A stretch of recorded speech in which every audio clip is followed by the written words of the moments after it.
இயற்கை உணவு பிடிக்குமா பிடிக்காதுன்னு உங்களுக்கு கவலை இருக்கா? சிம்பிள். இயல்பாக ஒரு உணவு சொல்கிறேன், அதை செஞ்சு சாப்பிட்டு பாருங்கள். பிடிக்குமா பிடிக்காதா அப்படிங்கிறது தெரிஞ்சிடும். ஒரு கேரட்டு நல்லா துருவிட்டு தண்ணி ஊற்றி அரைச்சி ஜூஸ் எடுங்க. 1 டம்ளர் கேரட் ஜூஸு, 1 டம்ளர் தேங்காய் பால், ரெண்டையும் ஒன்றா கலந்துருங்க. 10 சொட்டு லெமன் அதில் விட்டு கலந்துருங்க. கொஞ்சமாக பனங்கருப்பட்டி தேவைப்பட்டால் அதில் சேர்த்துக்கோங்க. இப்போ குடிச்சு பாருங்கள். இல்லை பனங்கருப்பட்டி இல்லாமலேயே குடிச்சு பாருங்கள். பனங்கருப்பட்டி சேர்த்தும் சேர்க்காமலோட ரெண்டும் தனித்தனியாக வச்சுட்டு கொஞ்சமாக குடிச்சு பாருங்கள். இந்த சுவைத்தன்மைக்கு முன்னே எந்த உணவினுடைய சுவையும் நிற்க முடியாது. அப்படி சுவையாக இருக்கும்.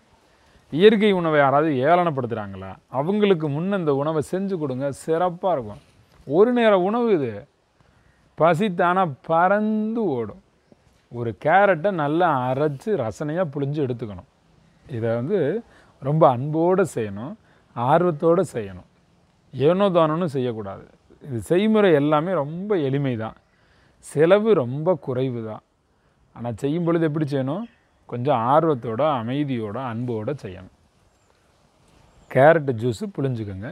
1 டம்ளர் தேங்காய் பால் கலந்துருங்க. அதில் கொஞ்சம் லெமன் விடுங்க. லெமன் விட்டு யாருக்காவது கொடுத்து பாருங்கள். இதை குடிச்சிட்டு யாருமே குறை சொல்ல முடியாது. அவ்வளவு அற்புத உணவு. உங்களுக்கு உப்பு சேர்த்தா தான் எதையுமே சாப்பிட முடியும் அப்படின்னா, இதே உணவில் ஒரே ஒரு கல் உப்பு சேர்த்துக்கலாம். ரொம்ப ருசியாக இருக்கும். இந்த ருசியை உணர்ந்ததற்கு பிறகு இயற்கை உணவில் உங்களுக்கு அலாதி பிரியம் உருவாகும். எப்பொழுதுமே நீங்கள் இயற்கைன்னு வாழ முடியும். எல்லா நேரங்களும் இயற்கை உணவு எடுக்க முடியும். அதிசிறந்த அற்புத சுவை. சாப்பிட்டு பார்த்து தான் தெரியும். இது ப்ரிப்பேர் பண்ணுறதுக்கு 1/4 மணி நேரம் கூட ஆகாது. சாப்பிட்றது மெதுவாக சாப்பிட்ணும். வேகமாக குடித்து விழுங்கக்கூடாது. கொஞ்சமாக எடுத்து வாயில் வச்சு நல்லா அதை சுவையை உணர்ந்து கொப்பளித்து அதை உணர்வு தன்மைக்கு போய் அதன் பிறகு கொஞ்சம் கொஞ்சமாக சாப்பிடணும். வேகமாக சாப்பிடக்கூடாது. கேரட்டு, தேங்காய் பால், லெமன் ஜூஸ் 3ஐயும் கலந்து சாப்பிடுங்க. மிக பிரமாதமாக இருக்கும். இயற்கை உணவு பிடிக்குமா பிடிக்கலையா அப்படிங்கிறது இதிலே உங்களுக்கு தெரிஞ்சிடும். மார்ச் 30, 31 சிங்கப்பூர் வாங்க.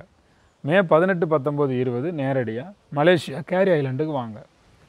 சென்னையில் மார்ச் 22, 23, 24, ஏப்ரல் 27, 28, அதுக்கு முன்னாடி 26ஆம் கேம்ப் ஆரம்பிச்சிடும்.